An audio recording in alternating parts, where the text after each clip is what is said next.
Welcome into First Take. Good morning. Thank you for being with us. Skip Bayless, Stephen A. Smith, Molly Karam here. Guys, it's been a crazy morning already. These are the kind of days I love doing this show with you. What's up, man? Good to see you, bro. Good job on your breaking news. Me, Adam Schefter, all the football gurus. Okay. They are good gurus. Yes, they are. We got a lot of I'm breaking just a news. humble co-host. No, Yeah. Okay. we got a lot of breaking news today from last night as well. We're going to get into it. We blew up the rundown, so here we go. Let's get you guys caught up. The Cowboys quarterback situation, obviously, that's heating up in Dallas. What do the guys make of it? We'll dive into that. Plus, Terrell Owens reaches out to the Cowboys. Should we get our popcorn ready? We'll fill you in there as well. But first, Stephen A., you have some breaking news involving Kam Chancellor's holdout. Let's get into that right away. Kam Chancellor has decided that he's going to end his holdout. He's going to report back to the Seattle Seahawks. He and I text back and forth this morning, and essentially, without reading exactly what he said, what it comes down to is that he made a promise to Marshawn Lynch a couple of years ago about what they were going to do. His goal is to get back and capture a Super Bowl that they feel they lost last year, that they think they deserve. And more importantly than anything else, it really hurt him to see his team out there losing games without him, knowing that he could have made a big difference. He talked about his teammates. He talked about what he owed to them. He talked about what he owed to Marshawn Lynch and how that commitment to his teammates and the guys that he goes to war with is bigger than his business issues right now. He made no bones about the fact that he will not ignore the issues of being underpaid as the safety for the Seattle Seahawks, but he acknowledged that those are things that could and should be addressed in the offseason. Right now, as things presently stand, they're 0-2 and in danger of falling apart. And he realizes that he simply cannot just stand by the wayside and allow this to happen. And in fairness, to everybody involved, I'm not the only person that talked to Kam Chancellor. I'm quite sure Ray Lewis has spoken to Kam Chancellor. I know that Adam Schefter does his due diligence, and he knew exactly everything that was going on because he and I spoke as well. So you want to give credit to them. But in the end, what it comes down to is that Kam Chancellor recognizes that he is needed, and more importantly, it would be very, very difficult for him to live with himself if he just sat on the sidelines while his teammates went out on that field and struggled the way that he has seen them struggle over the last 2 weeks. He's shoving all of that business stuff aside for the ultimate goal. So, as yet, do you have any idea what concessions were made on either side? There are no. Just let it go? He was at about 4.5. Yeah. Remember, they came up to 8.1. There's like 900,000. It's about 900,000. Yeah. No concessions were made. No conversations took place. He just decided that it's time to go back and handle his business on that football field, and it's something that they can revisit in the offseason. Wow. That is noble. That is impressive. That is exactly what I thought and said on this show he should have done maybe a week ago. I get it, I get the impasse, and I know the philosophical differences that he wanted to be taken care of a little bit, at least in another year, by having some money moved up. But if you love your football team, as I know he does, and you like your chances even at 0-2, you gotta. I know some people look at it as cave in. It's not that he's caving in. He's just coming back for the good of his brethren. That's what he's doing. The guys that he's gone to battle with. Well, I want to make sure that I'm very, very clear about something here. According to Kam, there were conversations with the Seattle Seahawks in the past, obviously. From what I heard from other people, not Kam, Kam had told folks that John Snyder, general manager for the Seattle Seahawks, essentially looked him dead in his face and told him, I'm not taking care of you this year, next year, or the year after. You're under contract. Now, obviously, when you talk about the NFL culture, how teams can go to a player, ask them to restructure their deals, waive them, cut them, take a pay cut, etc., Kam Chancellor was very, very offended by that. Now, I'm not here to cast aspersions on John Snyder. I don't know him. I know that he's considered very, very good at his job. Obviously, he's got a Super Bowl championship and 2 consecutive Super Bowl appearances on his resume. Used to work for the Green Bay Packers, used to work for the Washington Redskins, even though he's only 43, 44 years of age. His resume is quite impressive, to be quite honest with you. So understanding that and knowing that I don't know him, nor have I ever spoken to this man, I want to be very, very clear. In no way am I trying to cast any aspersions on him. I'm just conveying the whole thought process that was given to me by Cam and others close to Cam about what Cam was feeling throughout this whole process. He felt disrespected. He felt like his manhood was brought into play because a guy can look you in the face and tell you under no circumstances is he going to take care of you at all, considering what Kam Chancellor goes out on the field and does. His pride was a part of the equation. And so as a result of that, that's why he was so steadfast and resolute in his commitment to holding out. Yeah. I think the loss to Green Bay on Sunday night, how they looked in the fourth quarter after taking a 17-13 lead, how the defense appeared to have fallen apart, I think really, really hit home for him. And I don't know if he'll admit it or if any of those other guys will admit it. I don't even know if they'll acknowledge having talked to him, but I suspect, I don't know for sure, but I suspect that the great Ray Lewis had something to do with talking to him as well. And by the way, what did he say on your radio Ray Lewis show? came on my radio and said he deserves his money, he should get his money, Seattle should give him his money, etc. But I can't leave my troops out there while they're going to war without me. I can't leave them hanging like that. That's just not something that I could do. But that was before Ray Lewis realized that it was a man thing, because you got to treat guys like men. Ray Lewis also alluded to that as well.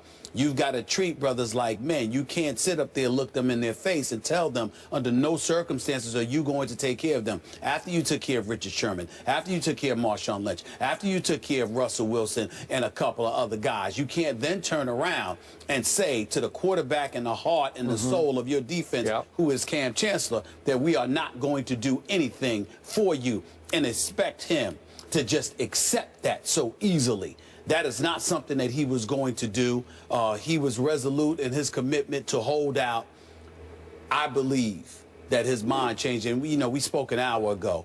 I got the impression that that loss on Sunday night to Green Bay, the manner in which they lost, resonated with him in such a fashion that he finally came to the conclusion, the hell with Snyder, Carroll, and everybody else in the front office. I'll deal with that in the offseason. I can't leave my boys hanging like this, and that's why he's gone back. I personally thought he would come to that conclusion after what happened in Week 1 at St. Louis when they gave up 34 in overtime to Nick Foles. Well, you got to remember, that was stunning. You got to remember it's the preseason. Yeah. You're not getting a lot of action in the preseason because you want to make sure you're healthy for the regular season, and sometimes a little rust, absence of activity, really, really getting your bearings under you can play a role in how you look in Week 1. A lot of NFL players assume that they're not going to be near their best in Week 1 because that's when you're really, really getting hit for the first time. You're really out there going after it, in a regular season game. But Sunday night against Aaron Rodgers in Green Bay. Although that was somewhat predictable, somewhat. It is the bad man that is Aaron Rodgers, right? It's predictable, but then again, it isn't from the perspective of you have it locked in. It's one thing if you just play a bad game and you might still hold out. But when you play well for 3 quarters and then you fall apart when it counts most, that speaks to an absence of leadership more than anything else at any other time. Yeah. And I think that that's what resonated with him. So despite the fact that all of his notable brothers on that football team have been taken care of, let's reiterate the fact that he didn't have just 1 year left on his deal or 2 years left. He had 3 full years left, and they were willing just to move up some money from the 3rd year into the 2nd year. I believe that's well, he wasn't asking. His position all along is that he wasn't asking for, quote unquote, more money. He wanted some of the money that was designated for him in 2017 to be moved up to 2016. Correct. So he could be secure. Okay.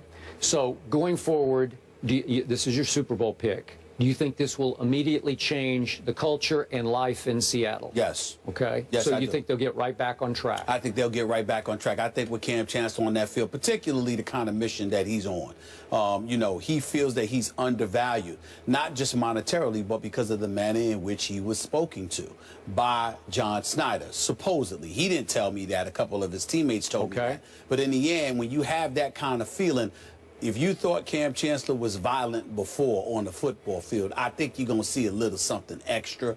But also the thing that I think you have to watch out for, not everybody inside that locker room was openly supportive of him and his position. And if there is a danger in all of this, is that he'll remember that too. Yep. He knows that there were a lot of guys, especially Marshawn Lynch, because that is a name he mentioned specifically to come back for. Marshawn Lynch. I mean, he said coming back for Marshawn Lynch. How Marshawn Lynch and I made promises to one another a couple of years ago. I can't leave my dog hanging like that. That's a quote from him. I respect that. So when you look at it from that perspective, clearly somebody like Marshawn Lynch, I would say of all the players in the locker room, that's the biggest reason he's coming back. There are others who have supported him, but there are others who are either tepid in their support or non-existent in their support at all. And he's going to remember them too, and that could be dangerous. I believe the head coach was not on his bandwagon on this one, He's not thinking about. He knows about Pete Carroll. Yeah. He doesn't feel the same about Pete Carroll. I'm sure he does. All right, but I'm talking players. Sure. There were players that weren't openly supportive of him. Like, they were like, life can go on without me. Yep. You know, we play 11 on 11. I think that's a quote from Richard Sherman. I'm not saying Richard Sherman didn't support him. I'm saying we don't know how Kam Chancellor is going to receive those things. Yeah. And that's where that's the danger part that can come into the equation. But Kam knows he has no shot at validating his significance to that franchise if they start losing, even when he comes back. Well, they have to win. He shouldn't have a big problem validating his value to that team this Sunday. No, I mean this Sunday they got the Chicago Bears in Seattle. Jimmy Clausen, Jimmy Clausen, can you handle that one, Cam? I think you can. The 12s. Then they get Detroit, who's sort of a semi-gimme, if you will, the next week in Seattle. Then they have to go to Cincinnati, and then it starts to get tough, and you'll start to figure it out. For your edification, is something that you need to know. These players in Seattle don't just want the Super Bowl. They want New England. Good. I just want you to know that. Yeah, well, trust me, Tom Brady ain't flinching on that one. Because he torched the Legion of without there's no B in it in the fourth quarter of the Super Bowl. Greatest fourth quarter of a Super Bowl I have ever seen from the great Tom Brady, the best quarterback in the National Football League. And I'm sure he would relish the opportunity to repeat that performance against those same Seattle Seahawks. I'm going to go on record right now as there's no way they're going to get back to the Super Bowl. I just don't see it. There's two. You spoke of this little dissension, that dissension, this dissension, this dissension. We haven't even talked about Jimmy Graham, who's clearly unhappy because he's not getting the football. I don't know why. I don't know what's going on behind the scenes, but they're just not throwing him the football yet. So with all that dissension, all that uneasiness under the carpet in the locker room, versus Pete Carroll, and still it goes all the way back to resonating to the call at the end of the Super Bowl game.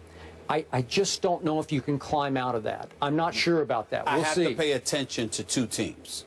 One of them is not the Cowboys. I'm paying no attention to the Cowboys. I would tell you that the Green Bay Packers, I would have paid attention to them if Jordy Nelson had been healthy, because I think that they would have had the best record in football. I think their home field advantage would have been in their pocket, and the road to the Super Bowl would have had to come through Lambeau Field, which I think would have been tough for anybody. Merrill Hodge came on my radio show yesterday on Sirius XM, and he said Arizona is a team to watch out for. You got to remember that Carson Palmer, they're 14-2 in his last 16 starts. Carson Palmer, that is, under the stewardship of Bruce Arians, who can really coach his butt off. And they have no fear of Seattle. But I'm still sticking with Seattle. I predicted that Seattle was going to go back, not just go back to the Super Bowl, but win it all. And the only way I will modify my pick in any way is if the Pittsburgh Steelers manage to get to the Super Bowl against them. Then I will think about it, and I reserve the right to revisit that conversation. Outside of that, I am not picking against Seattle at all. I believe that the Seattle Seahawks will win 12 of their next 14 games. And I reserve the right to hang in with a football team that will get back Greg Hardy and Rolando McClain and Randy Gregory and ultimately Des Bryant and Tony Romo, and be the force to be reckoned with, even by your Seattle Seahawks, who have to, if memory serves, visit Jerry World this year. I will tell you this. If Russell Wilson runs the ball more the way he ran on Sunday when he was chalking up 78 yards over those first three plus quarters, I'm here to tell you right now, ain't nobody beating Seattle. Ain't nobody beating Not Seattle. in the NFC. Really? All right, NFC. Stephen A. has them going to the Super Bowl. Wow. Skip, not so much. We'll revisit your Teetering Cowboys a little later in the psychologically. show. But I'm happy for that entire fan base, the 12s, and for the Seahawks to get Kam Chancellor back.